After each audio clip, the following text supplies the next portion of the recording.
Jai Sairam, Chapter 45. Story of obtaining a photo, theft of rugs, story of Jnaneshwari recitation. Story of obtaining a photo. After 9 years of giving the photo to Hemant Pant on the day of Holi, Ali Muhammad saw him again and then he narrated the story of obtaining the photo like this.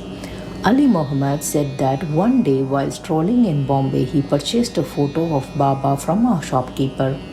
He framed it and brought it to home in a habitation of central Bombay and hung it on the wall.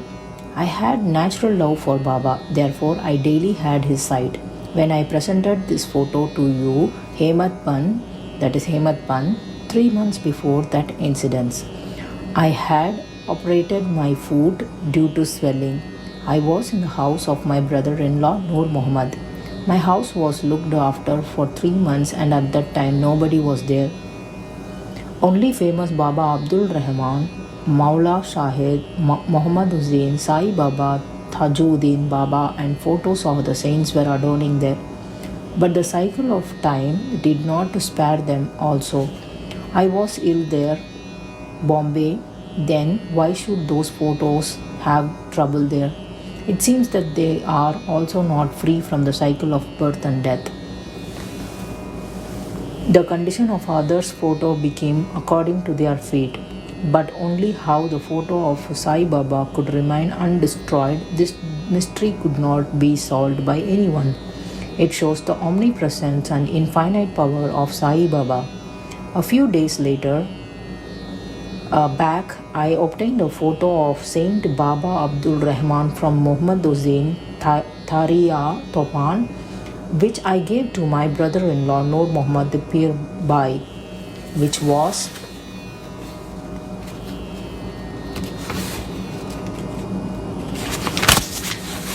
lying on his table for 8 years. One day he saw this photo, then he took it to the photographer's shop, got a larger photo of it, and distributed it copies to his relatives and friends. I also got a copy of that, which I had hung on the wall. Noor Muhammad was the disciple of Saint Abdul Rahman.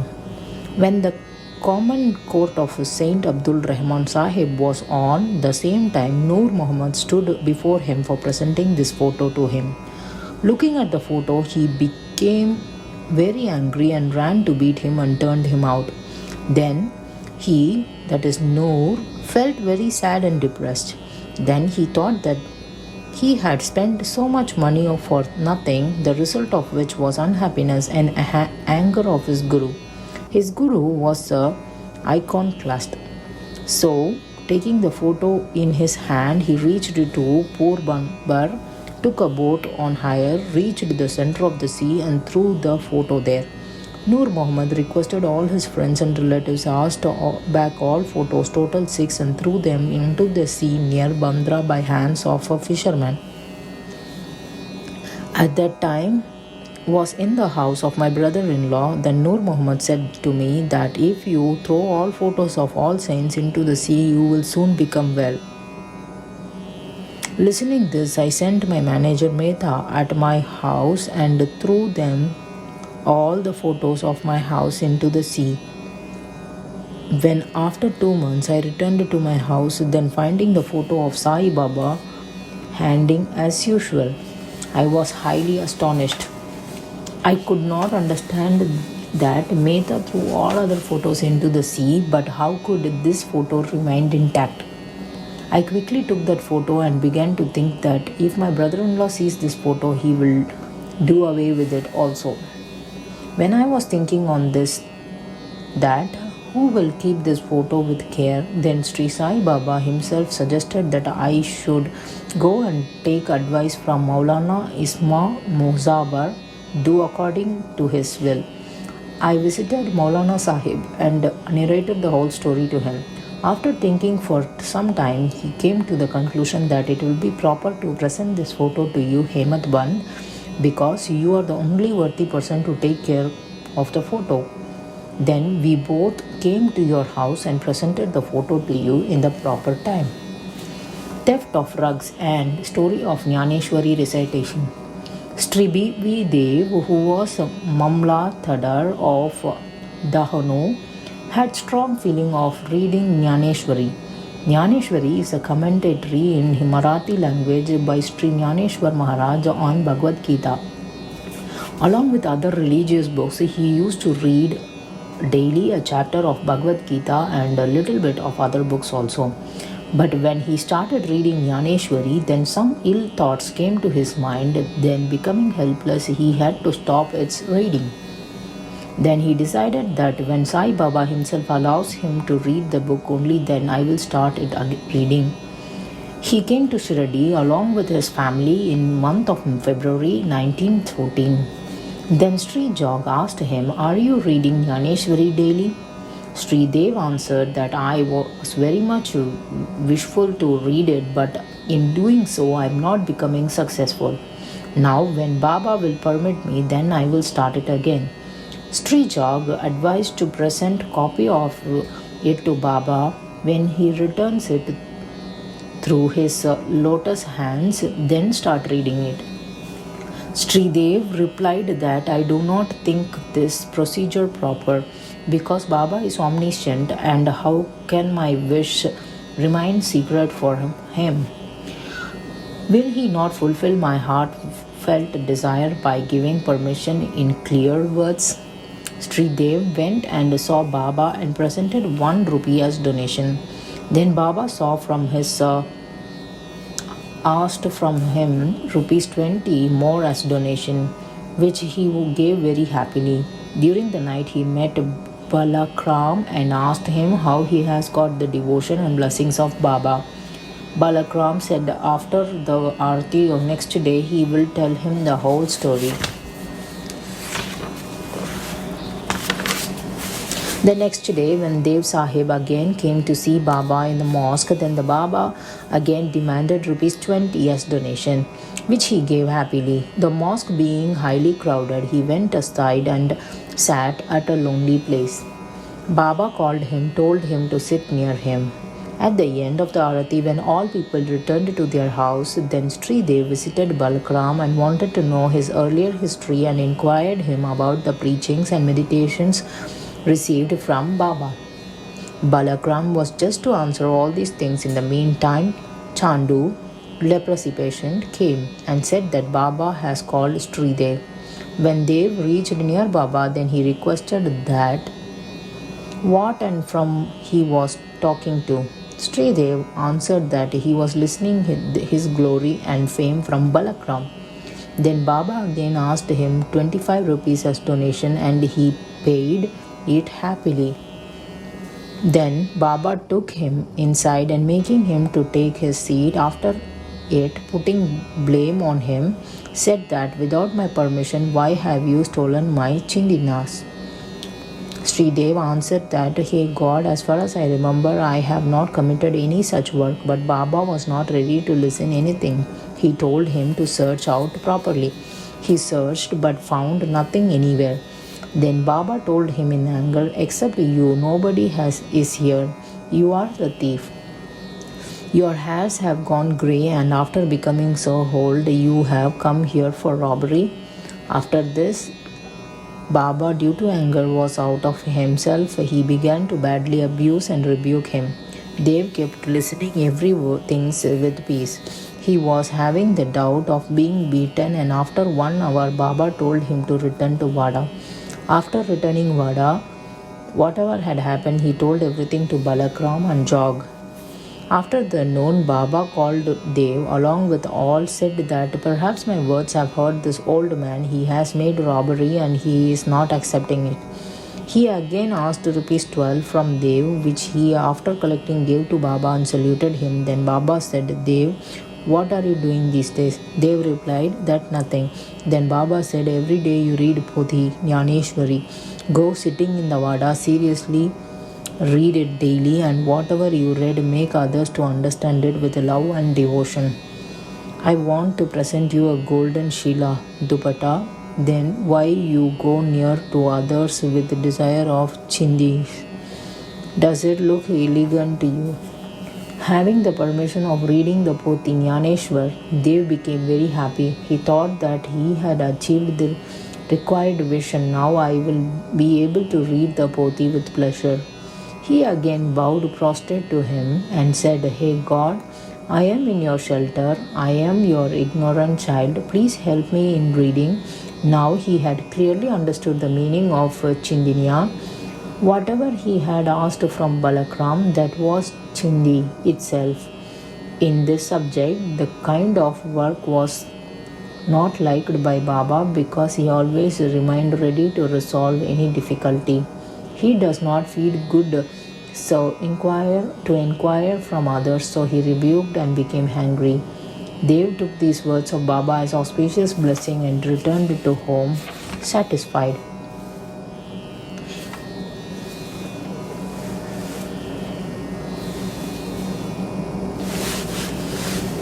Chapter 46 Mahanivaran.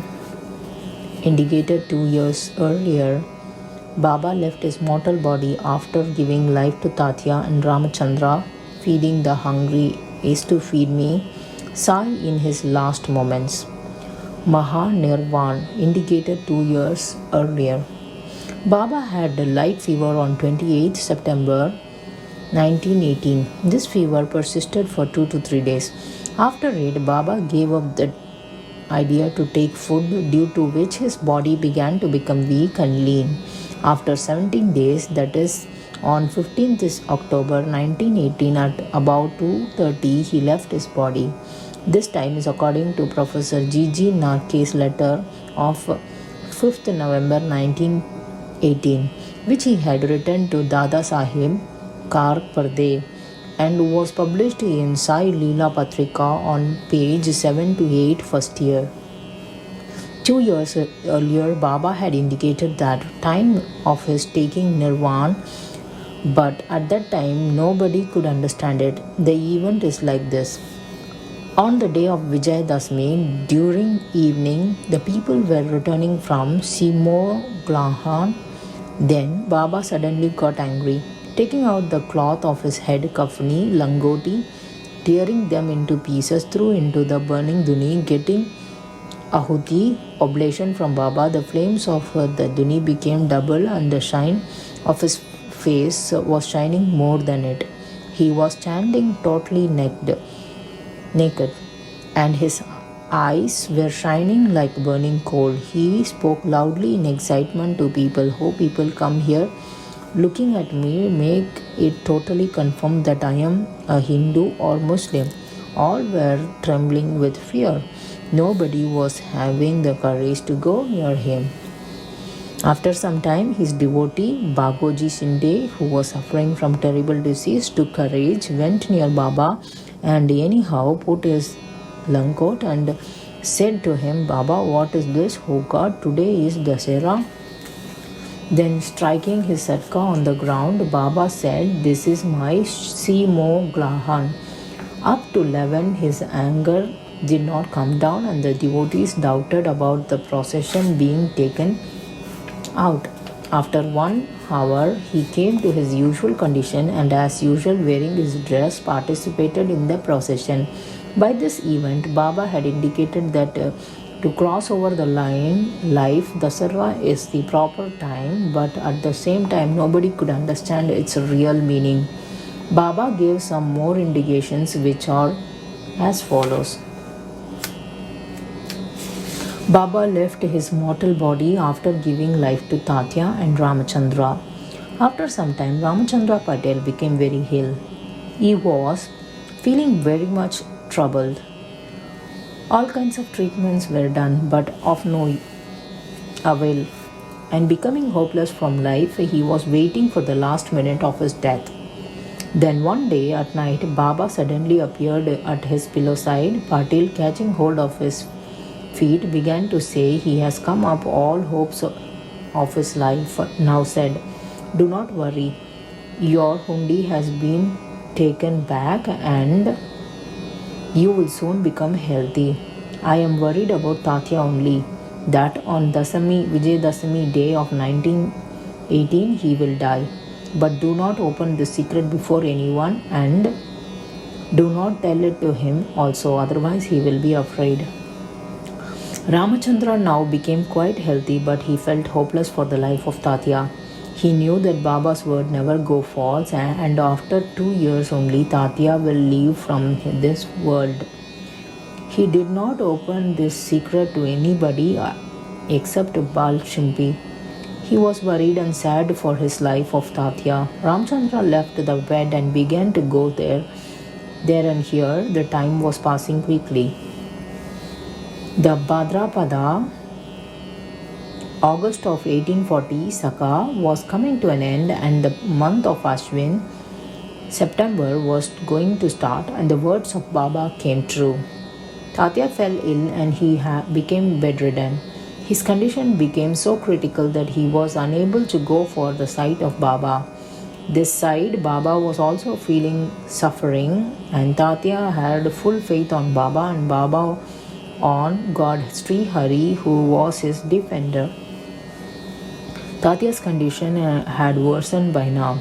He was not able to even move or used to remember always Baba.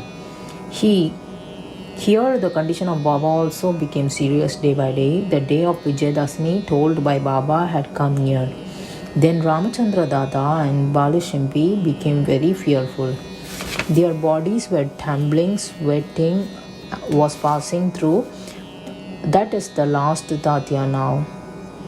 As the day of Vijayadashmi drawn, the moment of pulse began to become slow and his death was seen imminent. Just then a strange event happened. Tatya's death postponed and his life was saved, but in the place of Baba he himself left, and it seemed like a mutual exchange took place. All people began to say that Baba left his body for Tatya. It also seems that Baba gave the sign of the last by telling the name Tatya. Next day, on the morning of 16th October, Baba gave dream to Das Ganu at Padrepur that mosque has fallen. All telis and tambulis of Shirdi usually give me pain, therefore I have left my place. I have come here to inform you to quickly there and collect all sorts of flowers, offer them on my body. Das Ganu also received a letter from Shirdi, and he along with his disciples came to Shirdi, started constant kirtan of Hari Naam on the Samadhi of Baba. He himself prepared a garland of flowers enchanting Hari Naam, offered it to Baba Samadhi. A great feast was also arranged on the name of Baba. Feeding the hungry is to feed me. Lakshmi Bai was a lady of a well-to-do family. She served Baba day and night in the mosque. Except devotees Mahal Sapati, Tatya, Lakshmi Bai, nobody else could climb the stairs of mosque in the night. On one time during the evening, when Baba was sitting with Tatya in the mosque, just then Lakshmi Bai came and saluted him. Then Baba began to say, "Oh Lakshmi, I am very hungry." She returned saying, "Baba, wait for a while. I just come back with chapatis for you." She brought chapatis and vegetables, put it before Baba. Then he gave it to the hungry dog. Then Lakshmi Bai began to say, "Baba, what is this? I went quickly and brought chapatis for you, prepared by my own hands. You threw it to dog without taking a single mouth. Then why did you trouble me for nothing?" Baba replied that do not become sad. To feed the dog is equal to feeding me. Dog also has the soul. Living beings may be in a different shape, nature. Some of them can speak, some of them are dumb, but hunger is all equal. You know, it is truly that who feeds the hungry in fact feeds me. This is firm truth. Though this simple event, Baba has given the education of great spiritual truth that without troubling the feelings of anyone, how can it be applied into daily life? After Lakshmi Bai daily became give him milk and love and devotion, chapati and other eatables, which he accepted and ate with good taste. He sent some reminder of it to Radha Krishna Mai through Lakshmi Bai. She used to get this leftover food with love in the form of prasad. Sai in his last moment. At his last moments, Baba told all to go from there. Worried Kaka Sahib Bhuti and other gentlemen who were present in the mosque in the service of Baba, Baba told them to go to Wada and return back after taking their food. In this situation, they did not want to leave Baba alone, but they could not also disobey the orders of Baba. Therefore, unwillingly, with a sad and painful heart, they had to go to Wada. They knew that the condition of Baba was very critical, and in this situation, it is not good to leave him alone. They sat for taking their meal, but their hearts were engaged in Baba. The meals has not yet finished while the news of Baba leaving the mortal body came to them, and they, half-fed, leaving their plates, ran towards the mosque and saw the Baba was taking internal peace in the lap of Baiji Appakote. He neither rolled down nor lay on the bed, sitting calmly on his seat, giving donation with his hands. He left his mortal body. Jai Sai Ram.